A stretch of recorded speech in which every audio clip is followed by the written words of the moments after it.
She said, I spend my life worrying about my housing and I just don't have the time or the energy then to do all the other things that I think I really could do. And she's a background as a teacher and a social worker, and so has a lot of skills that she feels she could contribute. But she said, when you are so worn down all the time worrying about where you are living now, but where you're going to be living, it just saps every bit of energy out of you and there's nothing left. We see that as actually one of the social values of this, is that we are building social capital and that people are using less resources, medical resources, less loneliness, going to the doctor less, but at the same time contributing more.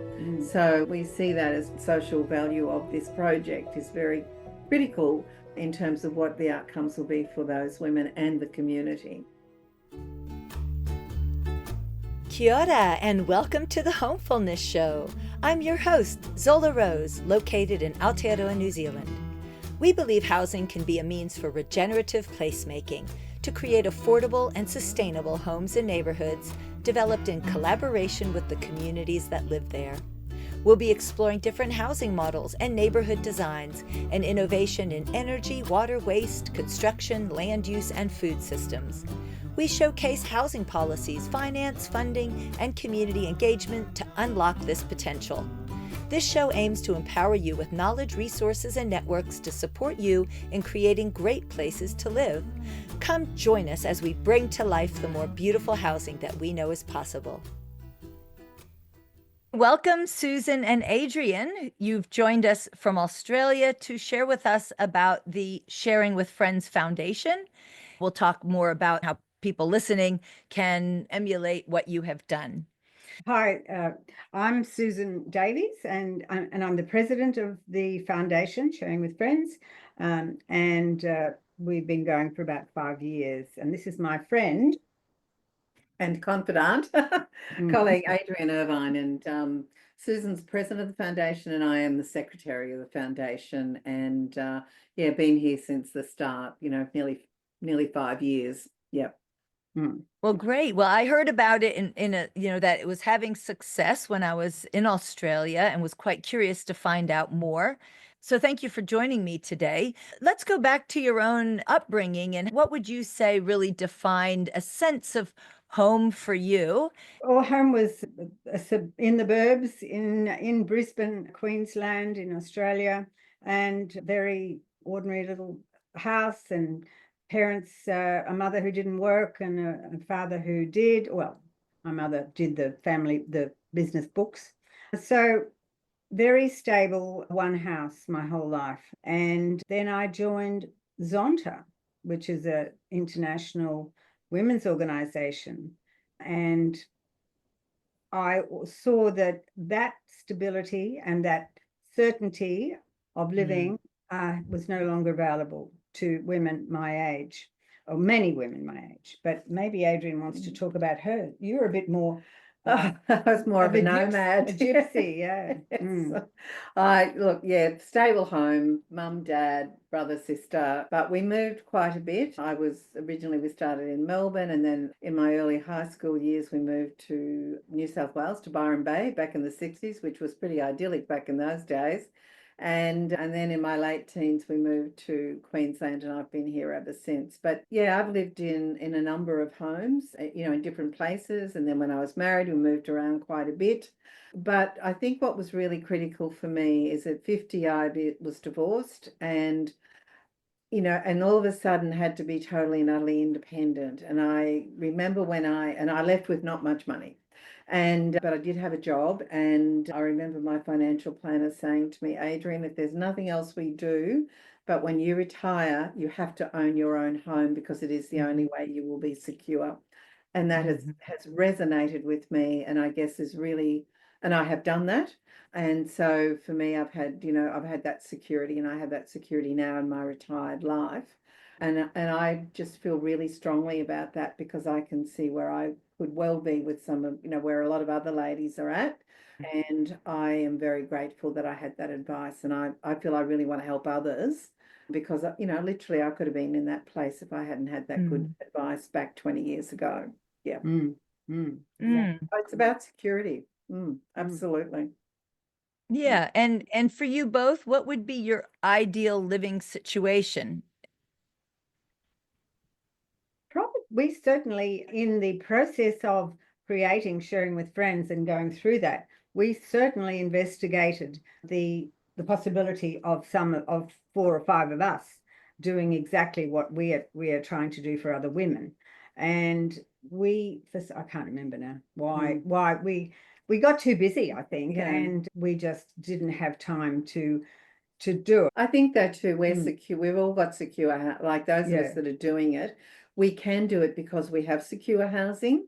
And you know, while, you know, we are varying sort of financial means, but the pressure is not so great for us. But for women who are in different circumstances, the need is enormous and the pressure is enormous. And as Susan said, this has really taken over our lives. And it is like I get to the end of the day and it's like I've done a full day's work, you know, until we get this first one completely up and running and all that kind of stuff. You know, the amount of work that we've had to go through to get to even this point has been huge. So I think for us, we're, you know, while we're secure, we're not really thinking too far into the future. It's just really every day at the moment. But yes, well, we will need to do that eventually. We're still in our own homes and using that as our base to. Yeah, because the name Sharing with Friends indicates that there's an interest to be able to live closer to friends and share more things with friends, like some of these housing models like co-housing, where people's houses are clustered together and there's a common house for people to share meals together and other spaces. So I think what really works for us, even though we live independently, we are very connected. We have very connected to family, friends. You know, we've lived in the area for a long time. We see each other a lot. So why don't we move into talking about then what is Sharing with Friends and how you got involved, what was your initial role to play in it? So what's the mission of Sharing with Friends? Where does it see itself as a foundation, and as how does the housing in fact look as well? And then your role within that. So we first met maybe 10, 15 years ago in Zonta, and Zonta is very much about women and girls and social justice for them, empowering women and girls around the world. So when we heard about 2019 through Zonta, and we do a lot of advocacy for women in Zonta, about the tsunami of older women that were living very precariously, and that they were about to retire and have basically could not afford to rent. When we heard about that, we realized the numbers of women in Australia were so huge, and this is a very systemic issue. So, and for all sorts of reasons, those issues of precarious living and the background of so many women in the 55 plus these days, very little super, low paid jobs and breaks in careers, all of those systemic things. And then you've got domestic violence and other issues that can be overlaid on that. So this tsunami actually inspired us. We thought, instead of just talking about it, let's actually do something, because maybe we can.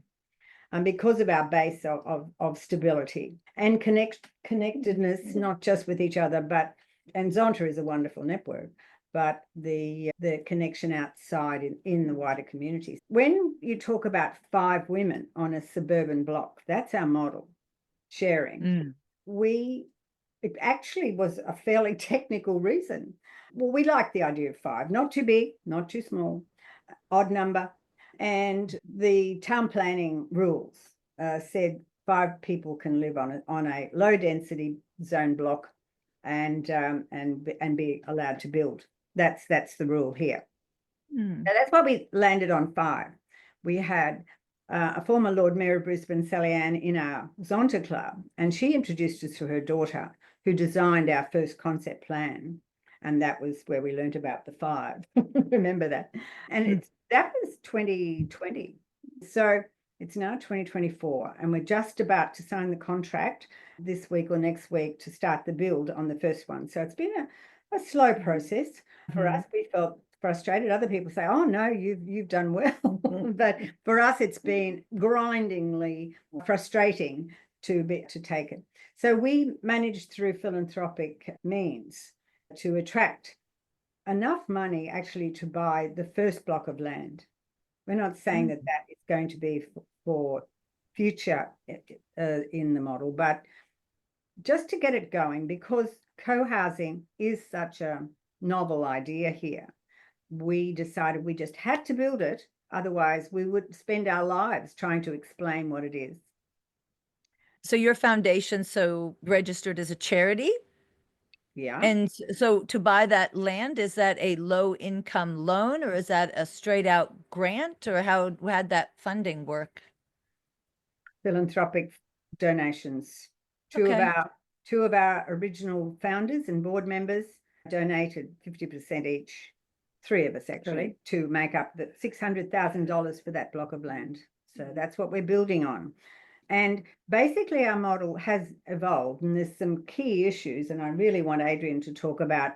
The first one is the architectural design, and that's been the easiest of all, really, in some ways. The original design are 5 women, each with their own independent unit on the ground, aging in place design around a central courtyard, and then a shared space, sixth space, where they share meals and a laundry and entertaining and have meetings and whatever. So that's the architectural design. The second one was the legal documentation. And one of our founders, Anne, and her husband, Ross, was head of a very major law firm in Australia, Minter Ellison. They have spent a lot of years designing the legal arrangements between and amongst the parties. So the shared area agreement, there's agreement for each with the foundation. So we own the land and they own basically their unit, or as close as we can. What do you call that kind of ownership by owning a portion of a building? Yeah. It's actually a 50-year lease. So it's a lifetime lease is the closest we could get to an ownership. So basically, if you come in at 55, 60, at 50 years, it'll see you out. Yeah. So is it a bit like a cooperative in terms of they do own, but like in a cooperative, you own a share of the company, but you get permission to occupy a space? Or is it just that they're almost like secure renters, like the rent is kept very affordable and that's it, they're sort of permanently renting? It's a hybrid model, really, and because this is a unique arrangement, they're renting, in quotes, but it's effectively more of a self-management, and there's outgoings like a sinking fund and an admin fund to pay the costs. I think what's critical here is to understand who is our market, because the women actually purchase. The idea is that this is for women that we call the missing middle. These are the too rich to be eligible for social and affordable housing in the context of sort of social and supported housing, which is purely a rental model, or they have too little to be able to maintain private rental, particularly here in Australia. The rentals are hard to get and they're unbelievably expensive, or to be able to buy a property. And it was calculated that if you were, the average women were retiring on 120,000. And so if they were renting, that super would be gone within a couple of years, because you're having to constantly top up, can't possibly live just only on a pension. So our model is very different in that we are targeting that missing middle. The government really is responsible for those on really low income. People in private market don't need assistance, but there's this huge number of women who fall into this middle category. So that was our market that we would create. And then when we looked at what the options were, the best option was that they purchase a lease that gives them security of tenure, permanent and self-management, and then basically they then pay on, like we would. I live in a townhouse. I pay my body corporate, although it's not body corporate, but they pay rent as such in terms of admin and sinking fund. And there are reasons why we call it rent that we hope will have some benefit for them when they're on their pension. So it's a very definitive market, and yet there are thousands of women who fall into this category. And that money that they pay up front, they get that back when they exit. So plus CPI and less refurbishment. And then that keeps the price quite low for the next person coming in. So and you have mentioned the missing middle. Do you also have other criteria that just helps to be really clear? So for instance, not owning other assets. So 55 plus, renting, eligible for the Commonwealth age pension when they retire, if they're not already retired, and don't own any other property. could they have owned previously? And they may Yeah, have. It's a current asset test. Yeah. And I'm assuming that there's something in that contract where it says if one of them becomes partnered, takes on a partner, husband or wife, that it probably means they don't stay there anymore. They sell their share or sell their lease. That's right. Yeah. It's meant for single women only. It's 5 single women. So that's the exit strategy. So there was the design, there was the tenure, and the third component, which is unique, is the workshop, the way the group comes together. So Adrienne and her colleague Anne Landsberg, they're very, very much in charge of that side of it. So would you like to just talk about this unique method of not selecting people? Yeah, we're very clear that this is a community where the 5 women select themselves. And this is absolutely really critical because, as we said, it's about values alignment. It's about these women creating a community. And so we run a series of 10 workshops, and through that process, we give them all the information that they need. We do a lot of work around values. We do things around conflict resolution, but mainly it's about them getting together and meeting each other. Because at the end of all of this, the intention is that they then, through a process of, through whatever, we're not quite sure how it works, but it seems to work, that some people will drop out because I don't want to go to that location, but I'd be interested in another location, or I'm not ready yet, or I don't quite have the money, or whatever it is. But somehow the 5 just seem to drop out of that group. And we usually start with, I don't know, 15 to 20 fairly intent people who are very interested to start with. And they go through their own, they start having coffee and they start meeting each other and chatting, and then basically come to us and say, well, we've selected our 5. And so that's worked really well. And although we've recently had one who unfortunately has had to drop out. So we're going through a process now again. So we facilitate, but the women ultimately, once we know that the women meet the eligibility, they potentially are likely to be a good candidate. And then I will then introduce them to the other women, and they have to make that final choice about. So we say you choose your neighbours, which is not what happens in any government or other affordable housing situation. You just live with whoever's put next to you. Whereas this is a group that is meant to be harmonious, work together well. We're not saying there won't be problems. Families have problems, but we're all very open about that. And particularly as they're learning to get through all of these things. But the 4 women we have been with us now for 18 months, and they have formed, you talk about an empowerment model. We just met with them the other day, and we walked and said, oh my God, what have we created? These 4 single women who now have a voice and speak up for themselves and are very connected. And we sort of see that as one of the really important elements, that they maintain or grow their dignity and their empowerment so that they feel like they have real ownership over this. And they were very stressed people when we first met them, because they had very precarious living arrangements, and they didn't know what they were going to do. And so, as we were just saying the other day, how good it makes us feel to see that they are very, well, bolshy is the word I use, but they're great. And it just proves that what we're doing is right. Absolutely. Oh, that's so wonderful to see that. Before they've even moved into their home, they've already got that sense within themselves of being cared for and supported and connected. So just on that, having built some skills leading up to moving in, and as you were saying, families do have conflict as well. It's inevitable when people come closer together and more routine. There's the honeymoon period, and then there's the time of having to say concerns and having to hear it and receive it and work with it. And it's tricky for even the best trained people, I think, to be able to receive what might be a concern, hear it as a criticism. I have two friends that have created a co-share space, and so they've bought together into a home, but with really a lot of intentionality, very similar to what you're talking about with having those skills in place. But the thing they have done in advance is set up every 2 months. They go to a woman who does nonviolent communication, and they have that space, whether they each have a grievance or whatever, they wait till that time to really be able to work out with that other person who's skilled at helping people work through their relationship challenges. So I really love that they built that in. They don't have to have had a blowout of any sort, but it's just part of the maintenance of their home share. And I was wondering whether that's something either that you've considered or that the women who want to go in, that maintenance part of.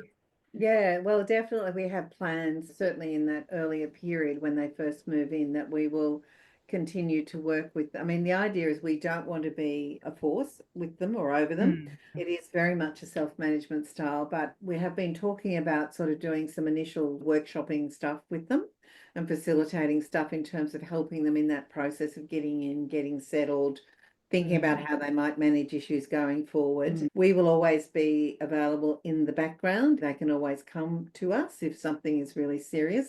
A lot of this is mapped out in the community agreement that they have to agree to, which sets out how they'll run their meetings and have a system where they'll work through that, and then in terms of resolution of issues and things like that. But yeah, our intention is certainly to do some ongoing stuff with them, and we'll discuss that with them, what that might look like. That will sort of help and support them to really settle into that way of living for them. But it's a good idea, Zola, that intentional meeting with an outsider to resolve anything or not. But it's, we could even suggest that as part of our first 6 to 12 months of workshops with them. I'd like to take a brief moment to share with you about Common Ground, the consulting agency to provide professional services to enable more affordable, socially connected, resilient, and climate-adaptive housing and neighborhood development and place-based living. So Common Ground works with local government, with community housing providers, with for-purpose developers, and with groups of people wishing to lead their own housing initiatives.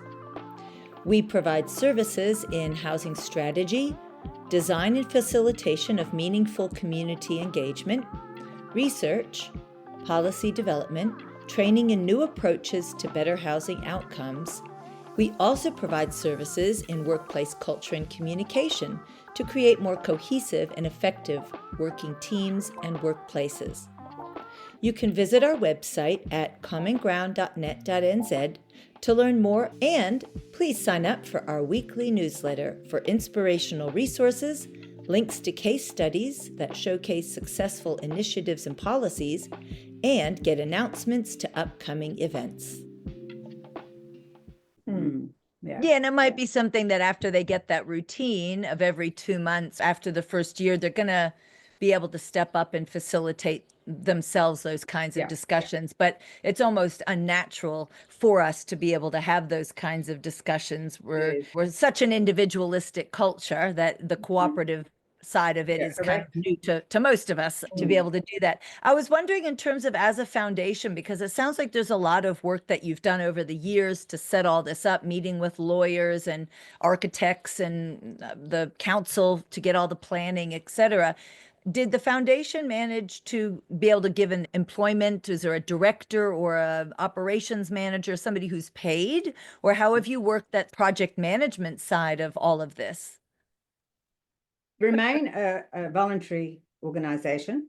And as I said, we're lucky enough to be well connected. So we have been able to attract a lot of pro bono consultants and professionals when we needed them, the town planners and the hydraulic engineers and the whatevers. But after 5 years, we're a bit tired, and we really would like to set this up on a more sustainable basis. And that's in our strategic plan now to make that a thing ongoing in the next 12 months, just so that some of us can become, well, we're run by a management committee, which involves a board, but it's the doers as well as the reviewers, so Mhm. it's a hybrid model.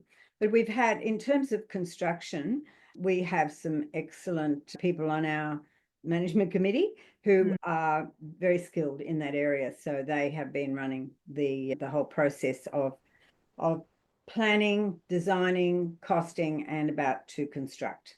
And the one thing that we are going to pay for, apart from the land, is the build contract. But again, it has been done by an organisation called Own at Homes, who have been introduced to us by one of our advisors, and they are doing it at cost.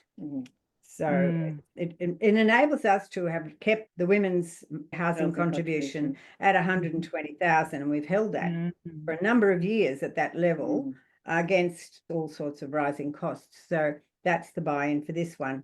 It'll never be that cheap again for the subsequent ones, but yes, so 120,000 and a bit of subsidy from the fundraising that we've done to cover the build cost. So the 120 times 5 gives you 600. 600. And then you've got that other construction. So what is the cost of the house to build? Do you have that price yet? Oh, we do. And as of yesterday, and we're lucky to have managed to get an exemption for GST. Oh, So, that's fantastic. Well done. yeah, that's why our initial founder and Minter Ellison have been so wonderful, because all of that help has been there for us. So it's about 850,000, something like that. 250,000 subsidy, Zola. So they will cover things like the rates and common area energy, although we're putting solar. We're trying to build these to be as cost efficient as they possibly can be. And shared power and things like that will be part of their admin and syncing on paying their bills. And so just to go back to the architecture side of it one more time. So was it an ensuite bedroom and maybe a spacious bedroom so that there's more room to have maybe a guest come and sit for a private conversation? They're they're 35 square meters, so they have their own proper bathroom. They're all aging in place. It is one room, but it has a proper full sort of kitchenette. The only thing they can't have in there is a stove, but that is obviously in an oven. They can have anything you can plug in, is fine. So if you've got to plug in all these amazing things you can buy now, and they have their own private courtyard as well. So they have an external space, so they have internal, external, and then they have the common sort of garden area, and then plus the common room, which also has a lovely outdoor area and a barbecue and all that kind of stuff. So it's quite a good space for them to have. So we call it a studio apartment. We've looked at a number of community housing type setups, where particularly for older women or just generally, and often they're like 18 square meters. Their studio apartments are tiny, and whereas this has been designed, as I said, on an 800 square meter block. And so the space is actually very well designed, but also quite generous, and along with lovely glass sliding doors out to their own courtyard area as well. Yeah, really sounds wonderful. So I'm hearing there's a future where you've designed a prototype, and when the women go in there, then you'll really be able to say, yes, this is a working prototype, but it seems like it's a good model. And so are you now seeking land donations for the next one? We are. And you mentioned government support.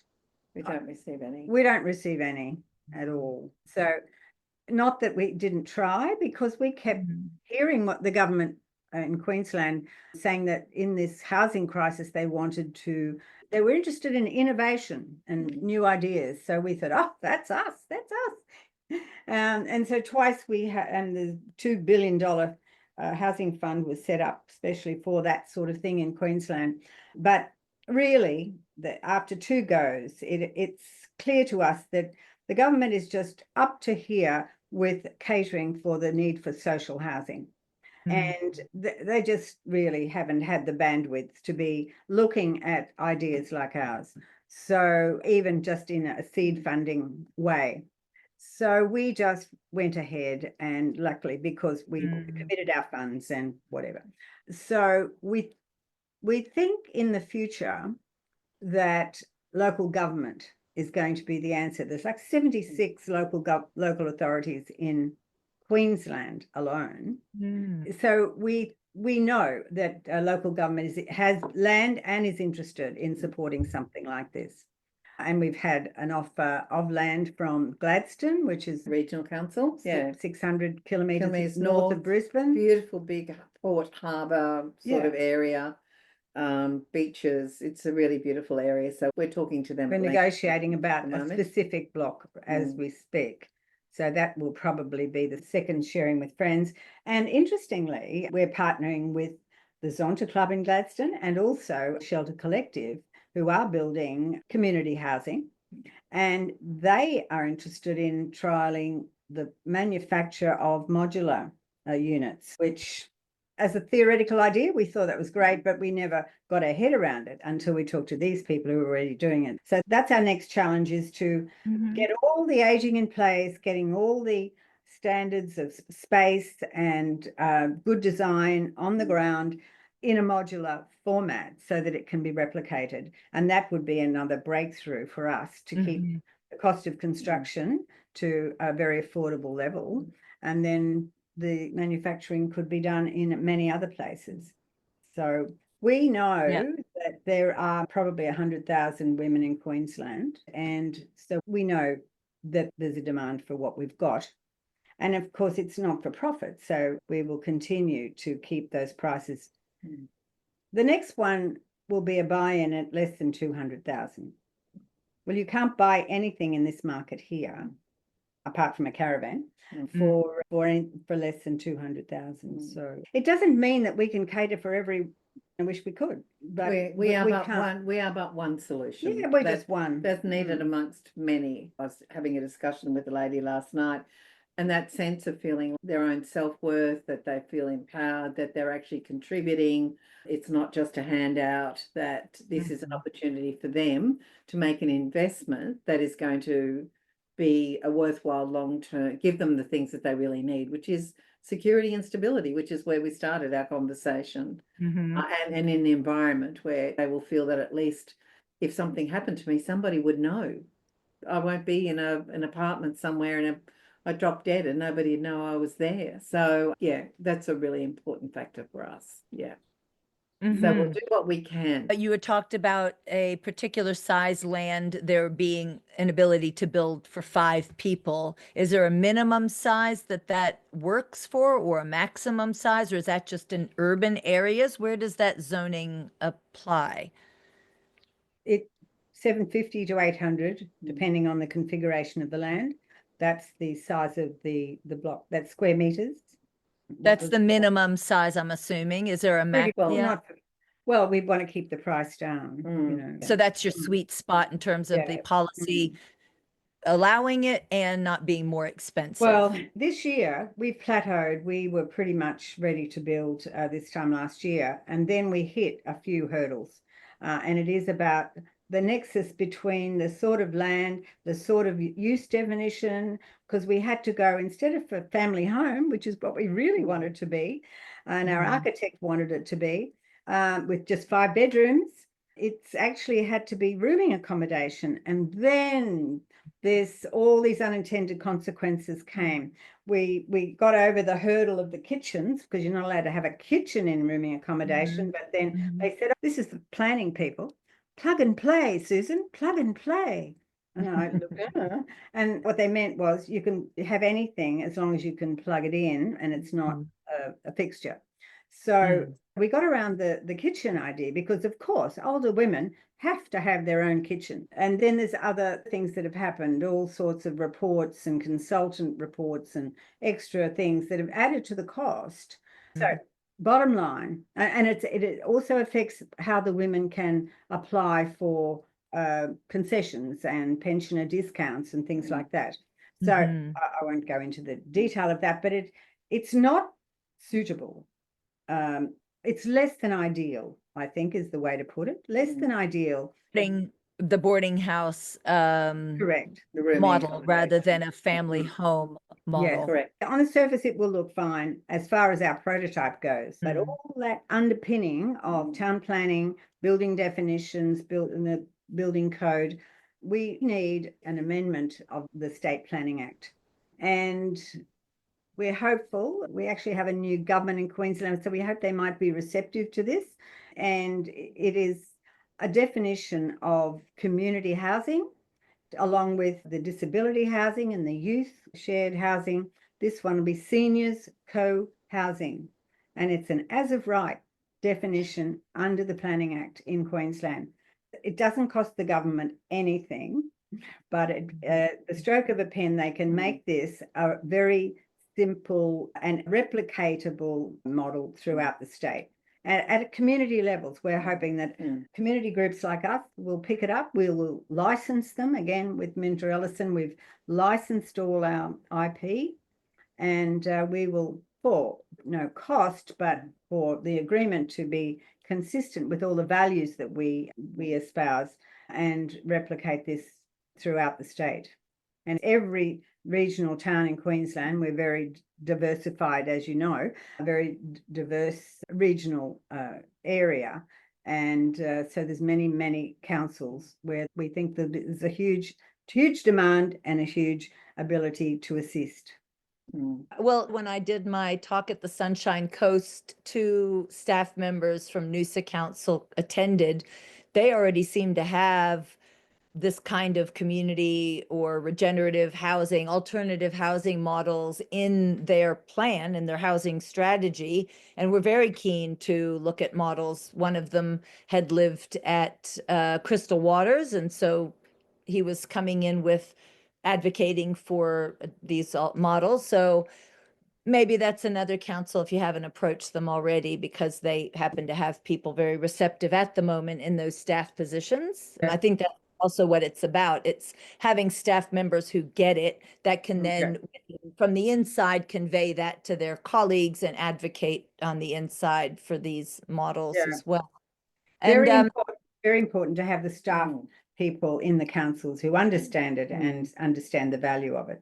Yeah. And the Gold Coast as well. They actually had me for an in-house workshop to help them to understand. And that team that attended the workshop was really keen to see some other housing more affordable and more collective, more diversification. Yeah. So that was really nice for me to hear. And then I'm wondering whether your website, have you made available any of these things like the architectural plans or the house sharing agreement, anything that folks could go on and learn about it? Oh, well, it's on the website in a conceptual. The tenure documents, you wouldn't want to. No. They're that thick. And they're the things we're in the process of licensing, and it's not intended that they're just for anyone and everyone. It is about how do we ensure that these documents and everything else are going to be used to stay within the philosophical mission of what it is that we're doing, which is not for profit, and which is continuing to be affordable in a sort of a community land trust situation, really. I was going to actually mention that maybe a partnership, because I see the community land trust movement is growing in Australia with the network being set up now, the national network, and maybe in the future it's a partnership between where the CLT is able to do that land appropriation where you don't have to worry about that. And then sharing with friends works on the building or the finding or facilitating of the women to come together, and you take more of that approach because the CLT land is its thing. So there's probably variations of partnerships that sharing with friends, people will catch on and be like, yeah, let's see what we can be a part of. And we don't mind if people want to do this commercially, but it's the workshop is the unique thing, really. Anyone can design it. And anyway, that's not rocket science. And it has taken a long time to get our legal documents right. But the workshop selection thing, I'm not too sure I don't know many developers that actually want to do that. No. Right, that's that engagement piece that a lot of us talk about that's missing from almost any housing model is, and which makes community-led housing unique, is it's that engagement that, yes, it is time consuming, but it builds agency of people and a sense of belonging. Really, that's what makes a great citizen. And people who then have that want to contribute further to their community, then they free up time to develop schools. I had that very conversation last night. We've got a couple of people who are very keen to be the fifth resident.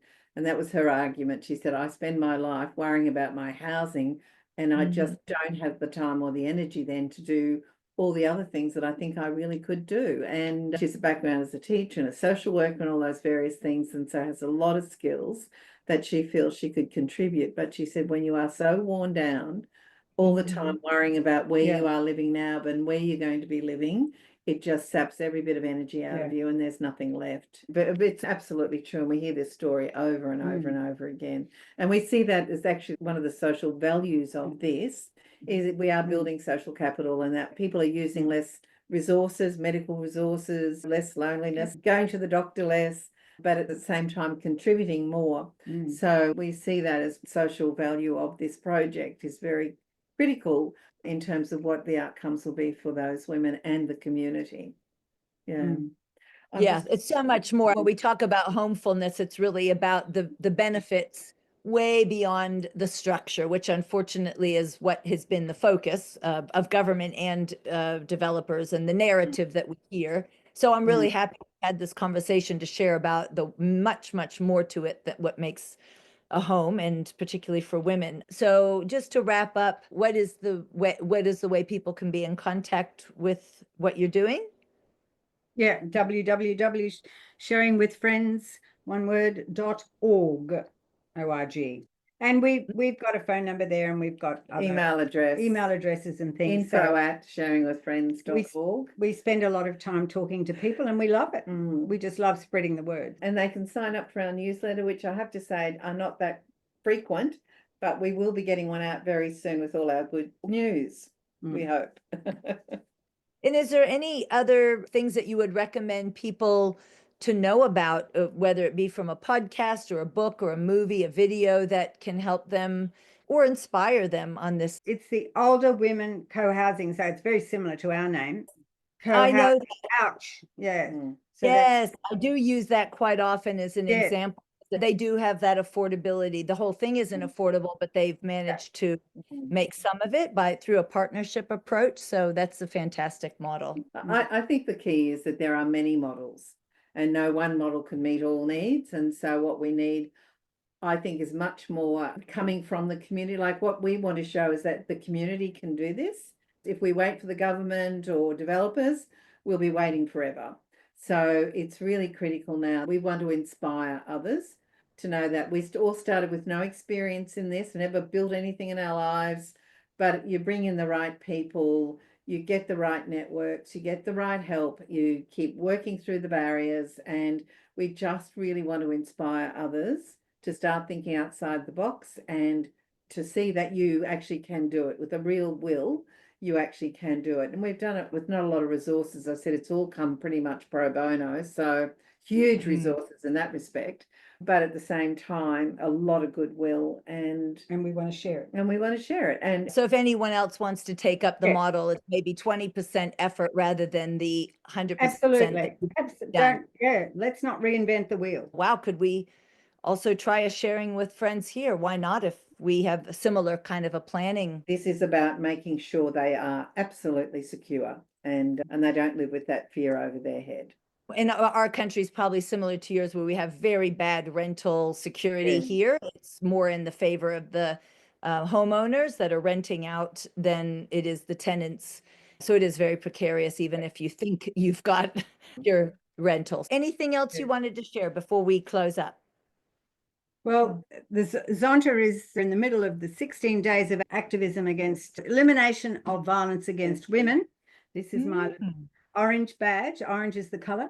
Adrienne is doing posts every day on the Zonta website. So just to remember about violence against women is one of the major causes of homelessness in older women.